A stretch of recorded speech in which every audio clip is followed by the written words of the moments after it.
अभी तक जो हमने चार्ज के बारे में बात की थी वो सिंगल चार्ज रखा हुआ होता था, या फिर वो दो चार्जेस के बीच में हम लोगों ने फोर्स निकाला था, या फिर हमने इस तरह की भी बात की कि एक चार्ज रखा हुआ उसके आसपास और अलग अलग चार्जेस रखे हुए हैं जो आपस में एक दूसरे पे फोर्स लगा रहे हैं।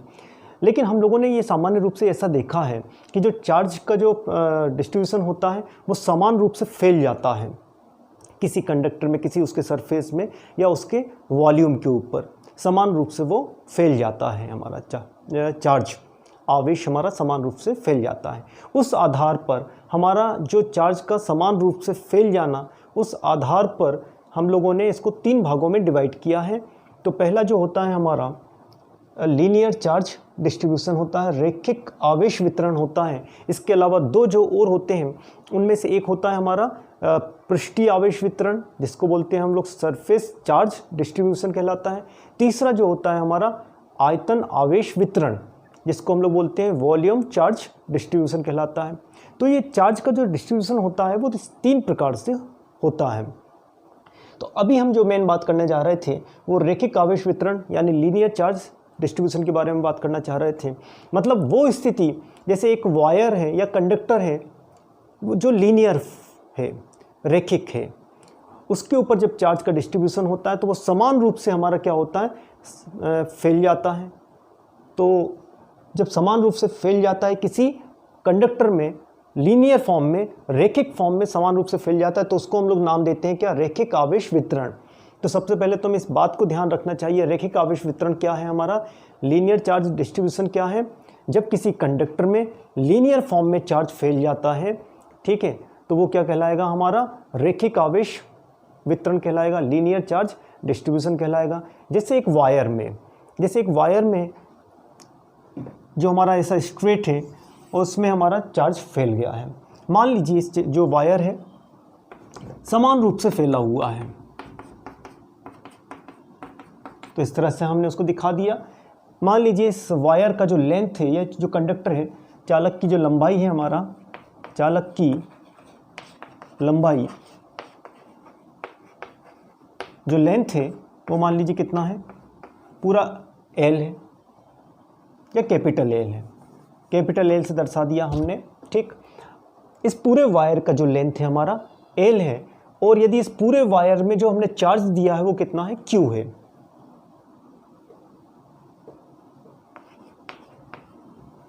चूंकि वो लीनियर है जो हमारा कंडक्टर है, तो हम उसको रैखिक लिख देते हैं, रैखिक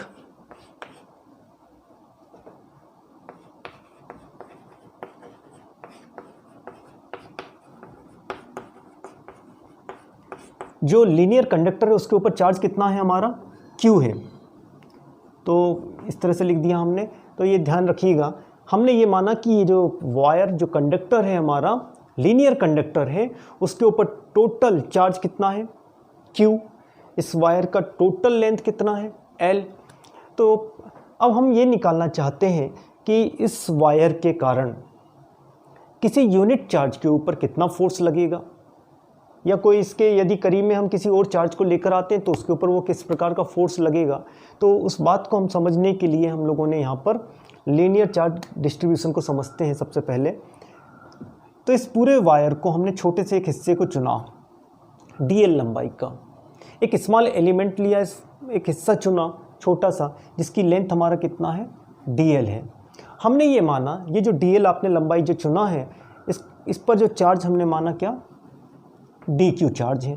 तो इस बात को भी हम लिख देते हैं यहाँ पर कि हमने चालक पर एक अल्पांश, चालक पर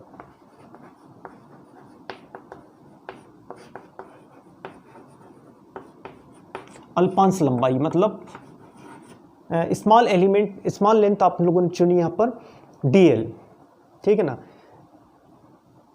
DL को लिया, इस पर हमने चार्ज माना, इस लेंथ पर जो ये स्मॉल सी अपने अल्पांश लंबाई पर आवेश, इस पर हमने चार्ज कितना माना, DQ है। इस तरह की बात को हम लेते हैं, एक बड़ा हिस्सा दिया हुआ है, हमने क्या किया, उसमें बिल्कुल एक छोटे से हिस्से का चुनाव कर लिया, तो वो DL हमने लिया, इस DL के ऊपर हमारा चार्ज कितना है, DQ चार्ज है। चूंकि हमें ये मालूम है कि इस पूरे वायर के ऊपर जो चार्ज है समान रूप से फैला हुआ है, यदि हम इसके पर यूनिट लेंथ के लिए चार्ज का डेंसिटी निकालना है, ठीक है ना, तो उसको किस तरह से निकाला जा सकता है। तो सबसे पहले तो हम जो पर यूनिट लेंथ की जो डेंसिटी निकल कर आएगी उसको हम नाम देते हैं लीनियर चार्ज डेंसिटी, उसको बोलेंगे हम रैखिक आवेश घनत्व। तो इस रैखिक आवेश घनत्व की बात करेंगे प्रति एकांक लंबाई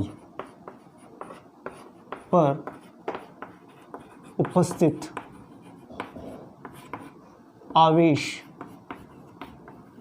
को हमने नाम दिया है क्या,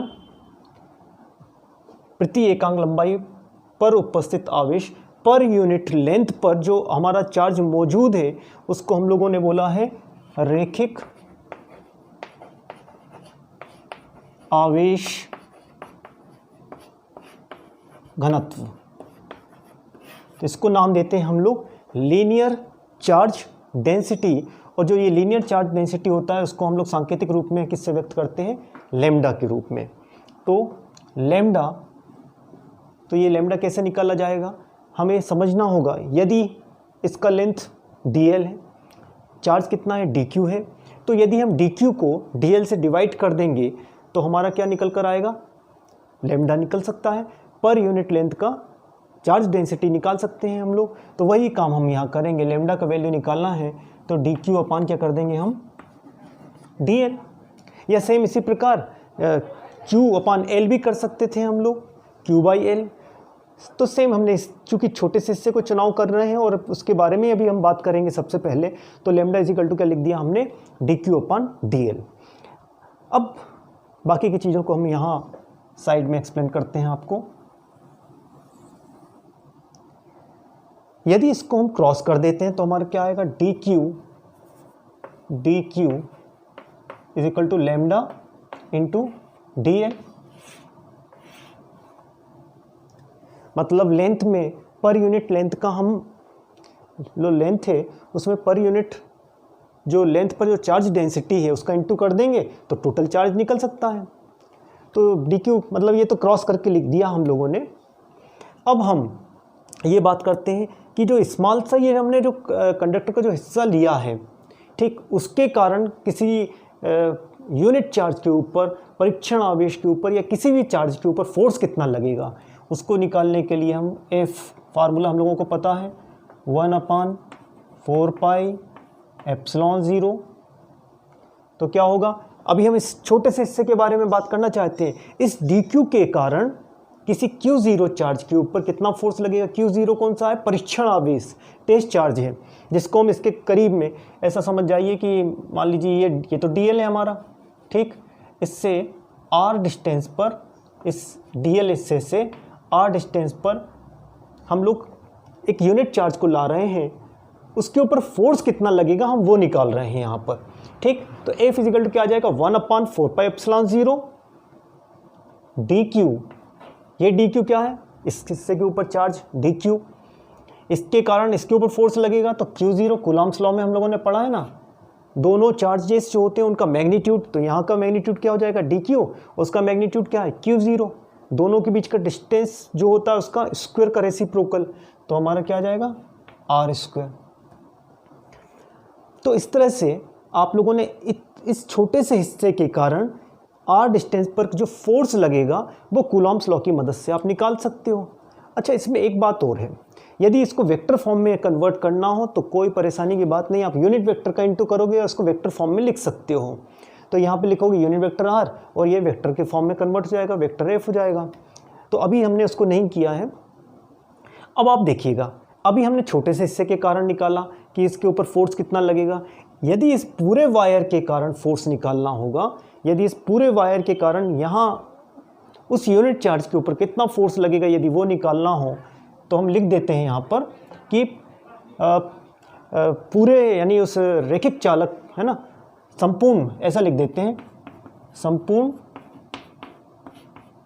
रैखिक चालक के कारण पूरे वायर को यदि बात कर रहे हैं उसके कारण क्या फोर्स काम करेगा, तो हम उसको लिख देते हैं यहाँ पर एफ इज इक्वल टू, जब संपूर्ण के लिए निकालेंगे तो वही हमें, जब छोटा हिस्सा पता हो बड़ा निकालना हो तो एक इंटीग्रेशन की आवश्यकता होती है। तो हम लोगों ने यह इस टाइप से ऐसा मार्क कर दिया कि एल यानी पूरा उसके लिए निकाल रहे हैं, पूरी लेंथ के लिए हम इंटीग्रेट कर रहे हैं उसको। तो आ जाएगा हमारा क्या 1/4πε0 डी क्यू का जो वैल्यू है वो हम लोग रख सकते हैं। डी क्यू का वैल्यू क्या निकाला था हमने, ये डी क्यू का वैल्यू हम यहाँ पर भी रख सकते थे, लैम्डा डी एल, ठीक, Q0/r² हो गया, ठीक। ये कहाँ से आ रहा है, डी क्यू का जो वैल्यू निकाला था वो हमने यहाँ पुट कर दिया इसकी जगह, डी क्यू की जगह। और ये तो बस हमारा इंटीग्रेशन, मतलब जो हम पूरे लेंथ के लिए निकाल रहे हैं इसलिए हमने इसको इस तरह से लिख दिया। और भी हम कुछ इसको थोड़ा चेंज करके लिख देते हैं, एफ, इसमें हम Q0 को भी यदि बाहर ले लें, ठीक, इस तरह से लिख देते हैं 1/4πε0 Q L, ठीक, अंदर बचा है क्या L dl/r²। तो इस तरह से आपने पूरे वायर के कारण, इस है ना, एक लीनियर कंडक्टर के कारण, है ना, टोटल लीनियर कंडक्टर के कारण यदि आप फोर्स निकालना चाहते हो किसी पॉइंट पर तो इस तरह से निकाला जा सकता है 1/4πε0 Q इंटीग्रेट लैम्डा dl/r²। यदि वेक्टर फॉर्म में कन्वर्ट करना हो तो कोई चिंता की बात नहीं, उसमें हम लोग यूनिट वेक्टर का इंटू करेंगे, यूनिट वेक्टर, और इस तरह से हम लिख देंगे उसे। तो ये अभी हमने देखा रैखिक आवेश वितरण, जिसको हम लोग बोलते हैं क्या, लीनियर चार्ज डिस्ट्रीब्यूशन। अब नेक्स्ट देखते हैं, इस बार हम लोग बात करने वाले हैं पृष्ठ आवेश वितरण के बारे में, सरफेस चार्ज डिस्ट्रीब्यूशन के बारे में बात करने वाले हैं। तो इसके लिए हम सबसे पहले मानते हैं कि एक सरफेस एस है, एक कंडक्टर का सरफेस एस है, उस पर जब हम चार्ज देते हैं तो बस समान रूप से पूरे उसमें फैल जाता है। और चार्ज हमने मान लीजिए दिया उसमें कितना, Q चार्ज दिया, तो उस बात को हम लिख लेते हैं कि चालक का संपूर्ण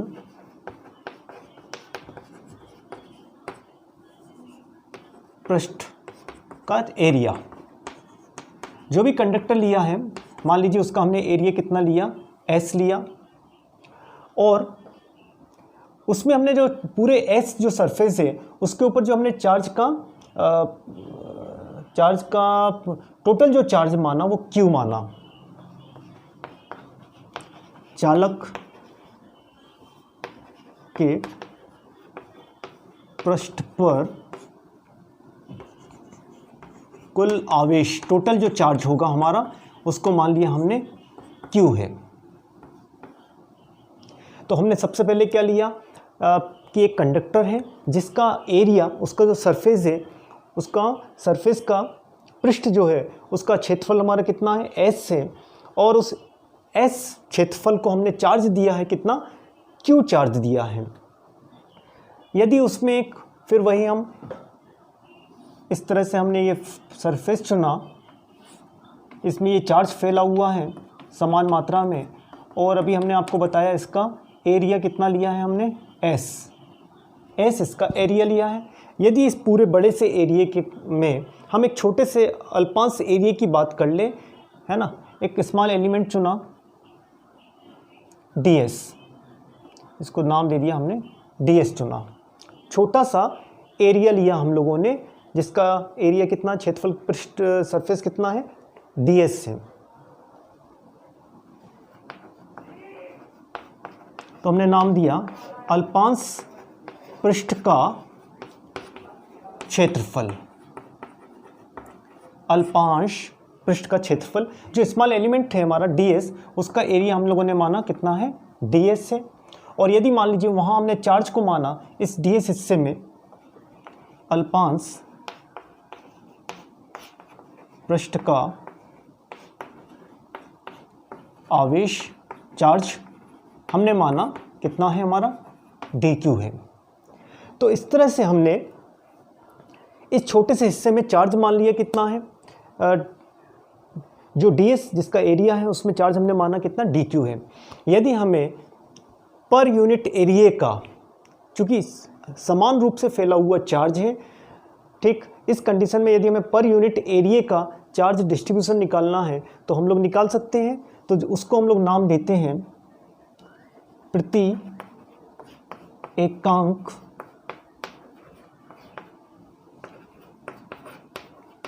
क्षेत्रफल का, प्रति एकांक क्षेत्रफल का आवेश घनत्व।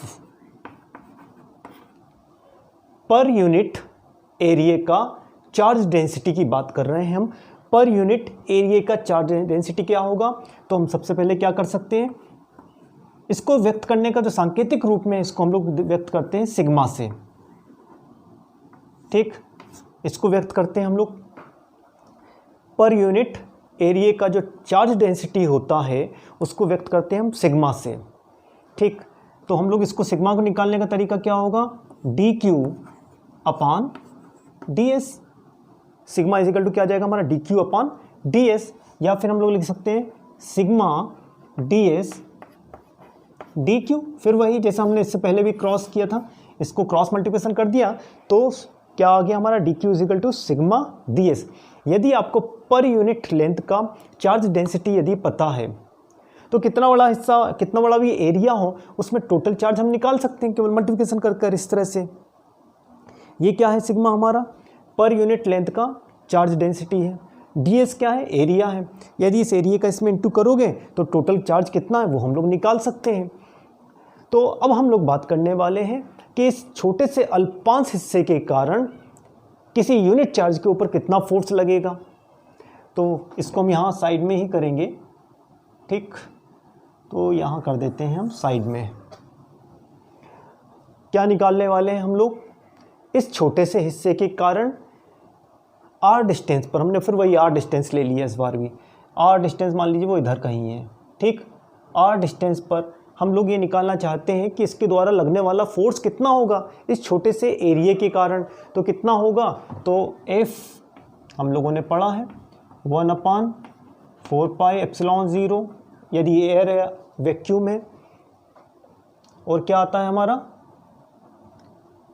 और आएगा हमारा क्या, डी क्यू, क्योंकि इतने हिस्से में हमारा चार्ज कितना है, उसका मैग्नीट्यूड कितना है, डी क्यू, ठीक, कितना मैग्नीट्यूड है हमारा, डी क्यू, तो डी क्यू लिख दिया। और इसके सामने किस चार्ज को लेकर आ रहा है, टेस्ट चार्ज को, जिसका मैग्नीट्यूड कितना है, Q0, तो यहाँ लिख दिया हम लोगों ने क्या, Q0।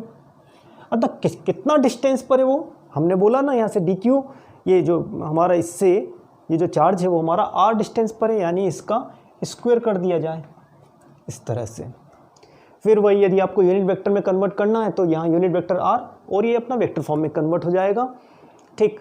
लेकिन अभी तो आपने छोटे से हिस्से के कारण निकाला है, हमें तो इस पूरे बड़े, इस जो पूरा हमारा सरफेस है इसके कारण हमें निकालना है, ठीक। तो हम निकालते हैं संपूर्ण पृष्ठ S के कारण फोर्स है ना, F का वैल्यू निकालेंगे। पूरे इस एरिया के कारण यहाँ पर R डिस्टेंस पर कितना फोर्स लगना है हम उसके बारे में बात करने वाले हैं। तो कुछ नहीं, हम लोग लिखेंगे F, अच्छा फिर देखिएगा, ध्यान रखिएगा, DQ की जगह ये वाला वैल्यू हम पुट कर सकते हैं सिग्मा DS, ठीक। तो अभी हम देखेंगे फिर जब हम टोटल जब एरिया के लिए बात करने वाले हैं तो फिर वही इंटीग्रेशन करेंगे हम, ऐसा इंटीग्रेशन का साइन, और यहाँ S मार्क कर दिया क्योंकि पूरे संपूर्ण पृष्ठ S के लिए निकालने वाले हैं। तो ये हो गया हमारा 1/4πε0 dq Q0। अब इस बार dq की जगह हम लोग वैल्यू रख देते हैं, dq का वैल्यू क्या था हमारा, सिग्मा ds, तो ये sigma ds dq sorry Q0, dq का तो वैल्यू रख दिया हमने सिग्मा ds, तो क्या आ गया हमारा अपान आर स्क्वायर। जैसे इससे पहले आप लोगों ने लिखा था वैसे ही हम कर देते हैं इसको, F is equal to 1/4πε0, Q0 को भी यहाँ बाहर निकाल सकते हैं, अंदर लिख सकते हैं ऐसा sigma ds upon R square. यदि इसको वेक्टर फॉर्म में लिखना है तो क्या करोगे आप, यूनिट वेक्टर और यहाँ पर वेक्टर। इस तरह से आप कर सकते हो। ये क्या किया आप लोगों ने, संपूर्ण पृष्ठ के लिए, टोटल सरफेस के लिए फोर्स निकाला आप लोगों ने। तो आ गया हमारा 1/4πε0 Q integration S sigma ds upon r square unit vector. इस बार हम लोग बात करने वाले हैं आयतन आवेश वितरण की, वॉल्यूम चार्ज डिस्ट्रीब्यूशन के बारे में। और इस बार भी फिर वही बात करेंगे कि जो हमारा जो कंडक्टर है, ठीक, उसके पूरे वॉल्यूम में समान रूप से हमारा क्या हुआ, चार्ज फैल गया है, समान रूप से चार्ज हमारा उसके अंदर फैल गया है। अब उसके कारण क्या स्थितियां हमारी निर्मित होंगी, तो हम उनके बारे में बात करते हैं। तो देखिएगा, सबसे पहले हम बोलेंगे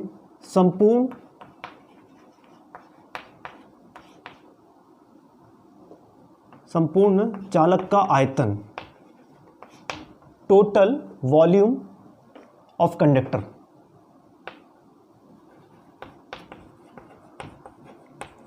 तो हमने माना उसका जो वॉल्यूम है कितना है, v है। टोटल जो वॉल्यूम हम लोगों ने मान लिया कितना है, वो हमारा v है। फिर इसके बाद हम लोग बोलेंगे कि हमारा जो उस पूरे वॉल्यूम में, उस आयतन में टोटल चार्ज कितना है। तो हमने बोला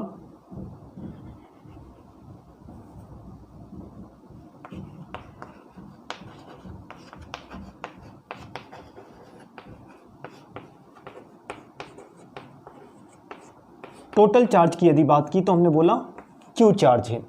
वॉल्यूम कितना है उसका, कंडक्टर का, V है, और टोटल उसके ऊपर चार्ज कितना हो गया, Q है। इस स्थिति में अब हम लोग उस पूरे वॉल्यूम के लिए, फिर वही जो भी एक हमारा वॉल्यूम है, कोई सा भी एक वॉल्यूम ले लिया, मान लीजिए इस तरह का एक पूरा एक इस टाइप का एक पृष्ठ तो नहीं, ये एक बॉल टाइप का एक ऐसा शेप है जो पूरा कवर है, और इसके अंदर इसका जो वॉल्यूम है वो हमारा कितना है, V है। इस पर जो चार्ज दिया है वो हमारा कितना है, Q है। ठीक, यदि इसमें भी हम एक छोटे से वॉल्यूम की कल्पना कर लेते हैं, ऐसा छोटा सा एक इमेजिन कर लेते हैं कि एक छोटा सा वॉल्यूम हमने ले लिया, कितना, dV।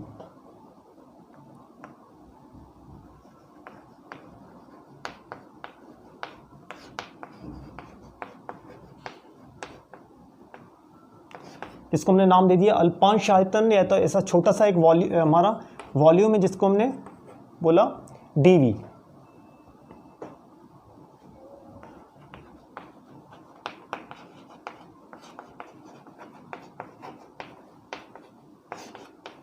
इस जो वॉल्यूम पर हम अब चार्ज की बात करते हैं कि उस पर आवेश कितना है। तो हमने माना इस पर जो चार्ज है वो हमारा कितना है, dQ। एक हमने स्मॉल सा वॉल्यूम चुन लिया, इसमें dV, उस पर कितना चार्ज है वो हमने मान लिया कितना है, dQ। अब हम लोगों ने बोला कि जो हमारा पर यूनिट वॉल्यूम, चूंकि इसमें हम लोगों को मालूम है इस वॉल्यूम में चार्ज हमारा कैसा है, समान रूप से फैला हुआ है। तो यदि हमें पर यूनिट वॉल्यूम का, प्रति एकांक आयतन का यदि चार्ज डेंसिटी निकालना है तो कैसे निकालेंगे। सबसे पहले तो उसको हम लोग रो से रिप्रेजेंट करते हैं। ठीक, तो हम लिख देते हैं उसको प्रति एकांक आयतन का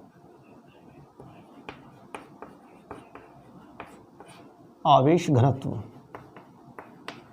मतलब charge density. Per unit volume का चार्ज डेंसिटी को हम लोग किससे व्यक्त कर रहे हैं, रो। तो इस टाइप का P टाइप का जो होता है हमारा, ठीक, प्रति एकांक आयतन पर यूनिट वॉल्यूम का हमारा चार्ज डेंसिटी क्या हो गया, रो। ये रो को निकालने का तरीका, अब यदि हमको ये निकालना है कि पर यूनिट वॉल्यूम का चार्ज डेंसिटी कितना है, तो हम क्या करेंगे, टोटल उस छोटे से हिस्से में चार्ज कितना है, dQ, उसका वॉल्यूम कितना है, dV, उसे डिवाइड कर देंगे। तो इस तरह से हम ये रो का वैल्यू निकालेंगे। तो रो का वैल्यू क्या निकल कर आएगा हमारा, dQ। स्मॉल एलिमेंट में टोटल चार्ज कितना है, dQ है, इसका वॉल्यूम कितना है, dV। तो इस तरह से क्रॉस मल्टीप्लिकेशन कर लोगे तो क्या आएगा हमारा, dQ is equal to rho into dV। तो ये आ गया हमारा dQ का वैल्यू। अब देखते हैं इसको हम आगे यहाँ कर देते हैं। तो देखिएगा, अब इस छोटे से वॉल्यूम के कारण किसी चार्ज पर कितना फोर्स काम करेगा हम उसको निकालते हैं। तो आएगा हमारा F इज इक्वल टू 1/4πε0 और क्या होगा हमारा, इसमें चार्ज कितना है dq चार्ज है इस पर, और इसके सामने किसको लाएंगे, परीक्षण आवेश यूनिट चार्ज को, जो कि कितनी डिस्टेंस पर है, मान लीजिए वो r डिस्टेंस पर है, तो q0 और यहाँ ले लिया वही r²। ये बात आई गई समझ में। जैसे हम लोगों ने क्या किया, इस हिस्से को लिया था हमने जिस पे चार्ज कितना है dq, इससे r डिस्टेंस पर एक यदि टेस्ट चार्ज लेकर आते हो तो उसके ऊपर कितना फोर्स लगेगा, तो कूलॉम्स लॉ की मदद से निकाल रहे हैं। इस पे चार्ज कितना dq, उसको, और जो दूसरा हमारा टेस्ट चार्ज ला रहा है उसका मैग्नीट्यूड कितना है q0, इन दोनों के बीच का डिस्टेंस कितना है r। तो इस तरह से लिख दोगे आप कूलॉम्स लॉ से 1/4πε0 dq इंटू q0/r²। dq का वैल्यू रख सकते हो आप ये वाला, तो क्या आ जाएगा, F इज इक्वल टू 1/4πε0, तो आ जाएगा क्या, रो dv q0/r²। ये आपने अभी जो निकाला छोटे से वॉल्यूम के कारण फोर्स निकाला है। अब हमें पूरे वॉल्यूम के लिए निकालना है, संपूर्ण आयतन के लिए निकालना है।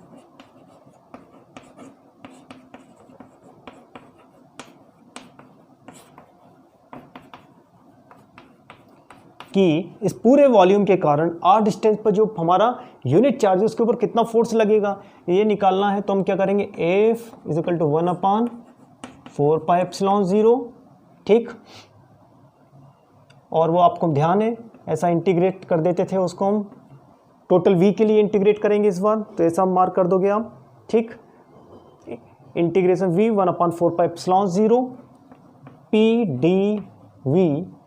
pdv/r² q0। नेक्स्ट स्टेप में आपने ध्यान दिया है, हम लोग इस तरह से लिख देते हैं 1/4πε0 q0 इंटीग्रेशन v pdv/r²।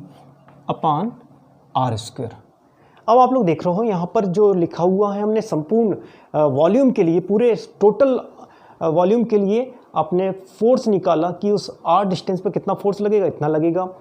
अगर इसको वेक्टर फॉर्म में कन्वर्ट करना है तो फिर वही यूनिट वेक्टर का इनटू करिएगा यहाँ, और यहाँ पर आपका वेक्टर f से इनटू हो जाना है। इसके बाद हम लोगों को बताया गया है हमारा जो इलेक्ट्रिक स्टैटिक फोर्स है और ग्रेविटेशनल फोर्स है, इन दोनों में कुछ समानताएं भी हैं और कुछ डिफरेंस भी हैं। तो उन दोनों के बारे में बात की गई है, तो आप लोग ध्यान रखेंगे इसको। इन्होंने इस तरह से बताया कि जो इलेक्ट्रोस्टैटिक फोर्स होता है, आपने देखा इसमें दोनों प्रकार की विशेषताएं होती हैं, ये रिपेल भी करता है, अट्रैक्ट भी करता है, तो दोनों विशेषताएं होती हैं।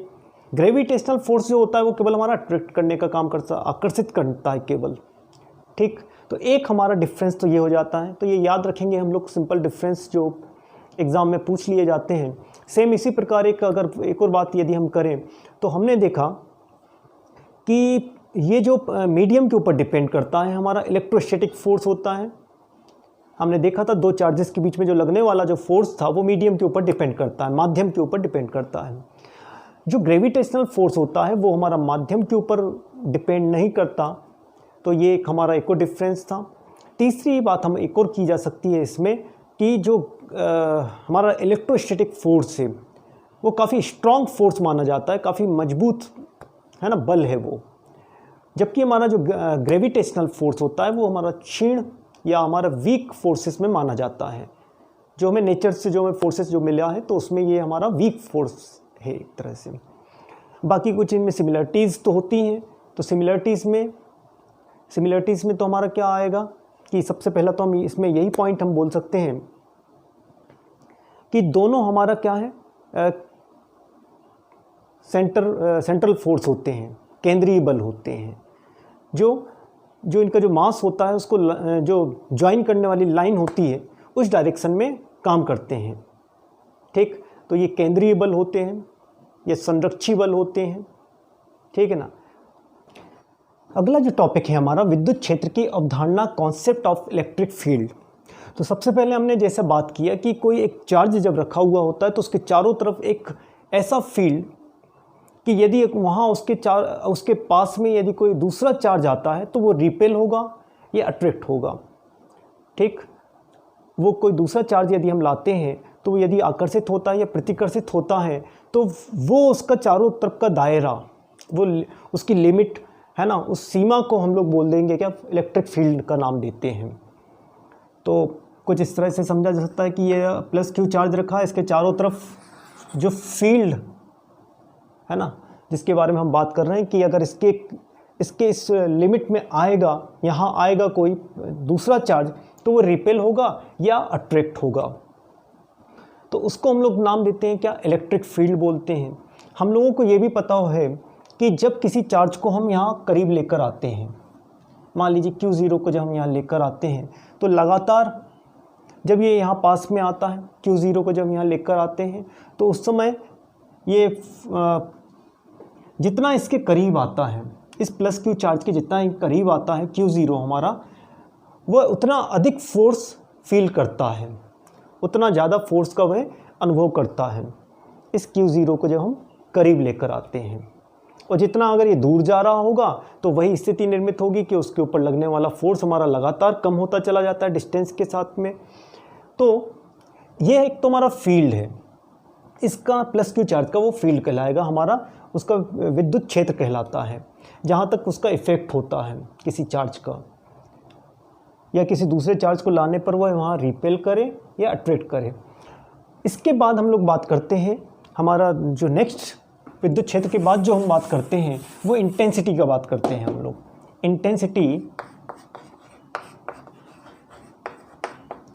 Intensity of electric field.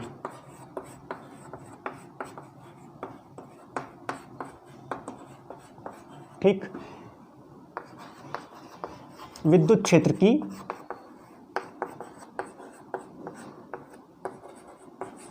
तीव्रता, इसको हम लोग E से रिप्रेजेंट करते हैं विद्युत क्षेत्र की तीव्रता को। अब हम लोग बात कर रहे हैं विद्युत क्षेत्र की तीव्रता, इंटेंसिटी ऑफ इलेक्ट्रिक फील्ड के बारे में।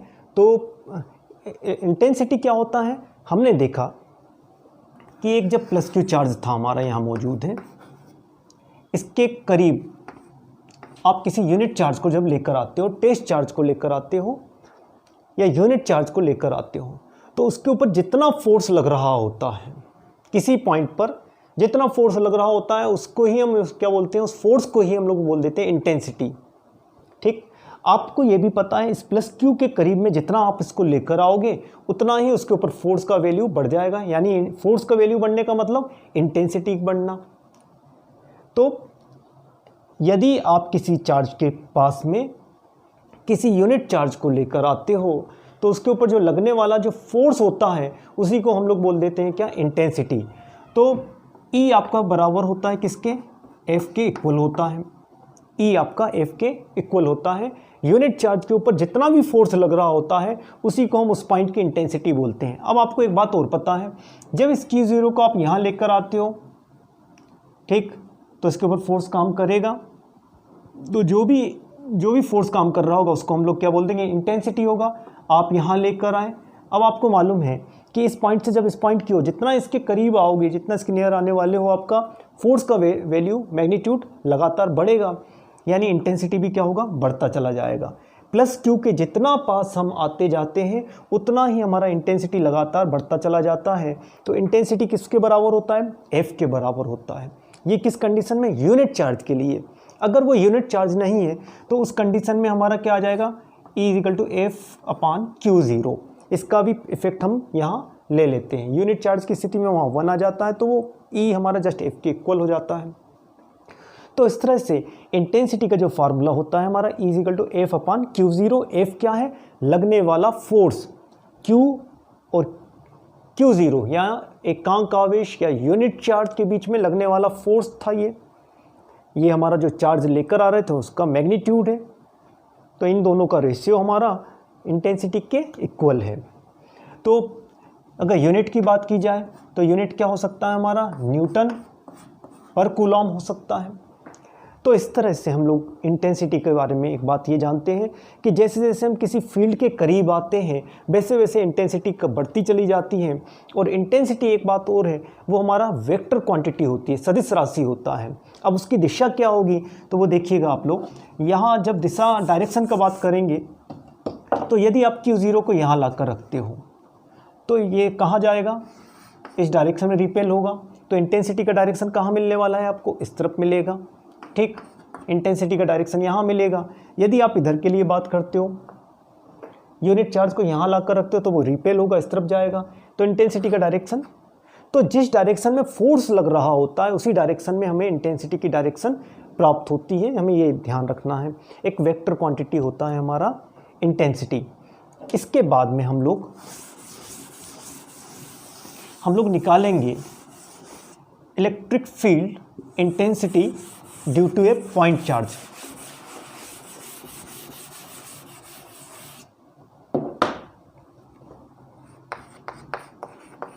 Electric field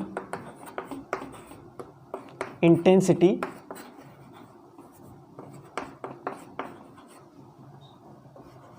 due to a point charge.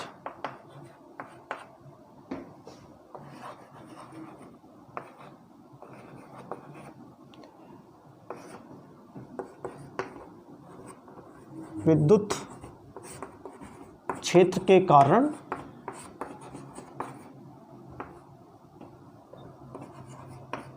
कारण किसी बिंदु पर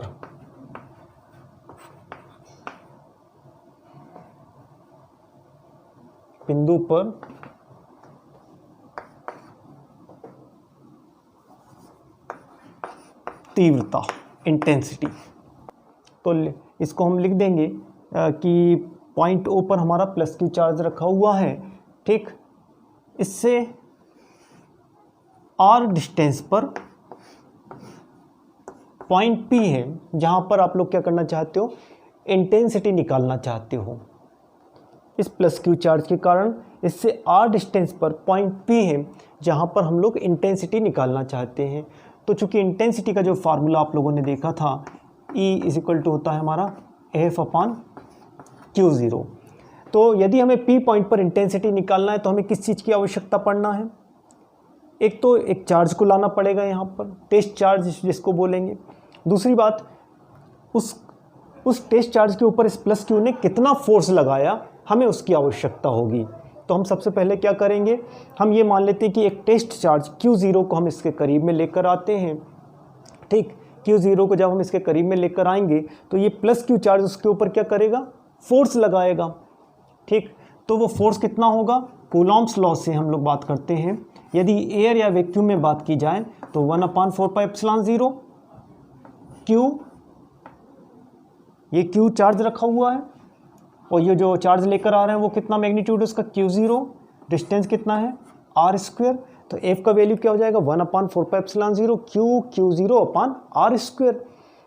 जिस चार्ज को आप लेकर आ रहे हो इसके पास टेस्ट चार्ज या परीक्षण आवेश, उसका मैग्नीट्यूड कितना है, Q0। इसके द्वारा लगने वाला फोर्स कितना होगा, F = 1/4πε0 Q0/r²। इंटेंसिटी का आपने फार्मूला देखा, इंटेंसिटी के फार्मूले में क्या देखा हमने कि जो E होता है वो F/Q0। तो इस वैल्यू को यदि हम यहाँ पर रख दें तो क्या आएगा, तो देखिएगा 1/4πε0। ठीक, ये वाला वैल्यू हमने इस F की जगह रख दिया तो आ रहा है Q0/r², और अपान में क्या है, Q0। ठीक, इस तरह से लिख दिया हमने। तो यहाँ आ गया हमारा क्या, Q0। अब आप देख सकते हो इस Q0 से ये Q0 कैंसिल हो सकता है और फाइनली इंटेंसिटी क्या निकल कर आएगा हमारा, 1/4πε0 Q/r²। तो इस तरह से आपका इंटेंसिटी का जो फार्मूला निकल कर आया है, E = 1/4πε0 Q/r²। तो इस Q चार्ज के कारण P पॉइंट पर इंटेंसिटी निकल कर के आया Q/r²। ये Q क्या था, इसका मैग्नीट्यूड है, R डिस्टेंस है। तो इस तरह से, और ये कहाँ रखा गया है, एयर या वैक्यूम के लिए बात किया हम लोगों ने। ठीक, पिक है हमारा विद्युत क्षेत्र रेखाएं, इलेक्ट्रिक फील्ड लाइंस। हमने देखा कि एक प्लस क्यू चार्ज यदि रखा हुआ है, उसके चारों तरफ एक फील्ड तैयार हो जाता है। यदि हम यहाँ पर एक टेस्ट चार्ज को, परीक्षण आवेश को लाकर रखते हैं, तो वह रिपेल होगा या वो आकर्षित होगा, है ना, अट्रैक्ट होगा या रिपेल होगा, प्रतिकर्षित होगा या आकर्षित होगा। तो ये दोनों स्थितियाँ बनती हैं। तो हम लोगों ने देखा यदि एक Q0 चार्ज को आप यहाँ ला कर रखते हो, तो ये टेस्ट चार्ज है जो कि पॉजिटिव होता है, और ये भी चार्ज हमारा किस प्रकार का है, प्लस चार्ज है। तो इस स्थिति में ये आप इसको रिपेल करेगा, और रिपेल होकर ये कहाँ जाएगा, इस डायरेक्शन में चलने वाला है। या आप इस चार्ज को यहाँ ला कर रखते हो, इस Q0 को, उस कंडीशन में भी ये रिपेल करेगा और फाइनली इस डायरेक्शन में जाएगा। आप इसको अलग अलग इस पोजीशन में लेकर जाते हैं। Q0 को हम यहाँ रखते हैं, यहाँ रखते हैं, या इस जगह रखते हैं, तो सभी जगह हमने देखा रिपेल होगा, और आखिरकार ये जिस रास्ते पे चलेगा, जिस रास्ते पर चलता है, उसको हम लोगों ने नाम दिया है इलेक्ट्रिक फील्ड लाइंस। जिस रास्ते पे हमारा यूनिट चार्ज या परीक्षण आवेश, टेस्ट चार्ज हमारा चलता है, वही क्या कहलाता है, जिस पाथ पर चलेगा वो पाथ हमारा इलेक्ट्रिक फील्ड लाइंस कहलाता है, विद्युत क्षेत्र रेखाएं कहलाता है। ठीक, अब इनकी कुछ विशेषताएं होती हैं, उन विशेषताओं को हमें याद रखना होगा। तो हम सबसे पहले उनकी जो भी विशेषताएं, प्रॉपर्टीज जो हैं, उनकी बारे में हम बात करते हैं। तो सबसे पहली बात, तो अगर आप पॉजिटिव चार्ज को ला के रखते हो, प्लस क्यू चार्ज है, तो क्या होगा, यूनिट चार्ज इस तरह से यहाँ ला के रखोगे तो इस तरफ जाएगा। यूनिट चार्ज अगर यहाँ ला कर रखते हो तो इस तरफ जाएगा, रिपेल होगा क्योंकि। ठीक, तो इस तरह से यदि आप एक पॉजिटिव चार्ज को लेकर बात करते हो तो उसकी लाइंस किस तरह से मिल रही है। यदि हम सिंगल चार्ज रख रहे हैं तो हमें लाइंस ऐसी मिल रही हैं जो इनफाइनाइट की ओर जा रही हैं। इस प्लस क्यू चार्ज से स्टार्ट होकर कहाँ जा रही हैं, हमारा इनफाइनाइट, अनंत तक जा रही हैं। सेम इसी प्रकार यदि हम माइनस क्यू चार्ज को रखते हैं तो फिर हमें इमेजिन करना होगा एक टेस्ट चार्ज। तो उस कंडीशन में टेस्ट चार्ज क्या होगा, यहाँ आएगा। अगर यहाँ ला कर रखते हैं, इधर कहीं रखते हैं, किसी भी जगह रखते हैं इस लाइन में, तो इस तरफ से आएगा। यहाँ कहीं रखेंगे तो वो हमारा चार्ज इस तरह से अंदर की तरफ जाएगा, क्योंकि आकर्षित होगा, वो अट्रैक्ट हो रहा है हमारा। तो इस कंडीशन में आप जब सिंगल चार्ज ला के रख रहे हो तो यहाँ पर हमें ऐसा लग रहा है कि इनफाइनाइट से, है ना, लाइंस आ रही हैं, और किस तरफ, इस चार्ज की ओर, नेगेटिव चार्ज की ओर आ रही है। और यहाँ क्या लगा, इसको देखकर हमें पता चलता है कि जो Q0 जो जा रहा है वो हमारा इनफाइनाइट की ओर जा रहा है, जबकि यहाँ हमारा क्या है, इनफाइनाइट से इसकी ओर आ रहा है। तो इसी तरह से हमें बताया गया है। इसकी पहली विशेषता हमें यही बोला जाता है कि जब सिंगल चार्ज होते हैं हमारा, तो या तो लाइन्स हमें इस तरह से मिलती है कि वो इनफाइनाइट से आ रही हैं, या फिर हो सकती है वो इनफाइनाइट की ओर जा रही हैं। तो एक पॉइंट हमारा ये निकल कर आता है। दूसरा देखिएगा, अब हम दूसरे पॉइंट की बात करेंगे। यदि दो चार्ज लिया आपने, एक प्लस क्यू और एक आपने रख दिया यहाँ पर माइनस क्यू चार्ज ले लिया, इस स्थिति में क्या होगा, यदि आप यूनिट चार्ज को यहाँ पर लाकर रखते हो तो ये इसको रिपेल करेगा, ये उसको अट्रैक्ट करेगा। ठीक, और इसका पाथ कैसा होगा, कर्वेचर होगा, इस टाइप का पाथ होगा, कर्वेचर। सेम यदि आप यहाँ कहीं रखते हो यूनिट चार्ज को, तो फिर ये इसको रिपेल करेगा, ये अट्रैक्ट करेगा। तो इस बार भी दो फोर्स आपके काम करेंगे, तो फाइनली ये किस तरफ जाएगा, माइनस क्यू, जो उसको अपनी तरफ अट्रैक्ट कर रहा है। तो आपको यहाँ लाइंस किस तरह से मिल रही है, पॉजिटिव से नेगेटिव की ओर जाती हुई, क्योंकि ये यूनिट चार्ज को ये रिपेल कर रहा है, यहाँ पर भी रिपेल कर रहा है, और ये यूनिट चार्ज इसकी तरफ बढ़ रहा है क्योंकि वो पॉजिटिव है। तो इस तरह से जब आप दो चार्जेस को करीब रखते हो जो अपोजिट थे, तो उस कंडीशन में क्या होता है, लाइंस हमारी कैसी रहती हैं, पॉजिटिव से नेगेटिव की ओर जाती हैं। तो ये सेकंड हमारा विशेषता होता है। तीसरी इसकी जो विशेषता होती है कि यदि हम इसमें टेंजेंट लाइन ड्रॉ करें कहीं किसी भी पॉइंट पर, इस पॉइंट पर ड्रॉ करते हैं, तो ये रिजल्टेंट हमारा फोर्स की डायरेक्शन को बताती है कि हमारा फोर्स इस डायरेक्शन में काम कर रहा है। या आप इस डायरेक्शन में रिजल्टेंट ड्रॉ करोगे तो हमारा फोर्स की डायरेक्शन एक तरह से इस तरफ मिल रहा है। ठीक, जो कि नेट फोर्स हमारा परिणामी जो बल है वो इस डायरेक्शन में काम कर रहा है। आप किसी भी डायरेक्शन में इसके ऊपर जो हमारी लाइंस होती हैं, हमारी इलेक्ट्रिक लाइंस होती हैं, एक टेंजेंट लाइन ड्रॉ करते हो तो वो उस पॉइंट पर रिजल्टेंट फोर्स की डायरेक्शन को बताता है। तो तीसरा पॉइंट हमारा ये हो जाता है इसमें। ठीक, एक पॉइंट हमारा ये होता है कि ये लाइंस आपस में एक दूसरे को कभी नहीं काटती हैं। अगर ये लाइंस आपस में एक दूसरे को काटेंगी तो क्या होगा, अगर ये लाइंस आपस में एक दूसरे को इंटरसेक्ट करती हैं, काटती हैं, तो देखिएगा यदि ये प्लस क्यू चार्ज है और ये माइनस क्यू चार्ज है तो इस तरह से लाइंस हुई। अगर मान लीजिए ये लाइंस ऐसा काटेंगी तो एक पॉइंट पर हमें दो डायरेक्शंस मिलेंगी, एक डायरेक्शन ये हो सकती है, दूसरी डायरेक्शन ये हो सकती है। तो एक ही पॉइंट पर दो रिजल्टेंट मिलना संभव नहीं है। तो इस तरह से कभी भी दो इलेक्ट्रिक लाइंस जो होती हैं वो एक दूसरे को इंटरसेक्ट नहीं करती हैं। एक पॉइंट हम लोग ये भी पढ़ते हैं इसमें कि जहाँ इलेक्ट्रिक लाइंस ज़्यादा डेंस होती हैं, करीब करीब होती हैं, जैसे आपने इस तरह की लाइंस को ड्रॉ करोगे, ये लाइंस को ड्रॉ किया तो आप देखोगे ये लाइंस यहाँ जितना आप इसके करीब आओगे चार्ज के उतना डेंस हो रही हैं, ठीक है ना, लगातार। और यहाँ पे इनके जो डिस्टेंस लगातार बढ़ती चली जा रही है। तो जहाँ जितनी ज़्यादा डेंस होती है वहाँ उसका इंटेंसिटी उतना अधिक होता है। जहाँ इनका लाइंस का घनत्व जहाँ करीब करीब होती हैं लाइंस वहाँ पर इंटेंसिटी अधिक होगी, जहाँ ये दूर दूर होंगी वहाँ पर इंटेंसिटी हमारा कम होता है। तो इस तरह की बात भी हम लोगों को पढ़ने को मिलती है। एक विशेषता हमारी ये है इसमें कि जो लाइंस होती हैं किसी भी कंडक्टर के सरफेस से परपेंडिकुलर रूप में पास होती हैं, किसी भी सरफेस से परपेंडिकुलर रूप में पास होती हैं। ठीक, इन लाइंस के माध्यम से हमें समझ में आता है कि जो पॉजिटिव होते हैं चार्जेस वो आपस में एक दूसरे से रिपेल होंगे। इनको देखकर हमें ऐसा लगता है कि वो अगर सेम चार्जेस होंगे, इन लाइंस को देखकर हमें ऐसा, क्योंकि आप देखेंगे यदि यूनिट चार्ज को आप यहाँ लाकर रखते हो तो ये भी रिपेल करेगा, ये भी रिपेल करेगा, ये अपने पास नहीं आने देगा, तो आखिरकार वो ऐसा कुछ रास्ता अपनाएगा। यदि यूनिट चार्ज यहाँ कहीं रखा हुआ है तो फिर वही स्थिति हो, ये रिपेल करेगा, ये भी उसको नहीं आने देगा, तो वो फाइनली ऐसा कुछ रास्ता तय करता है।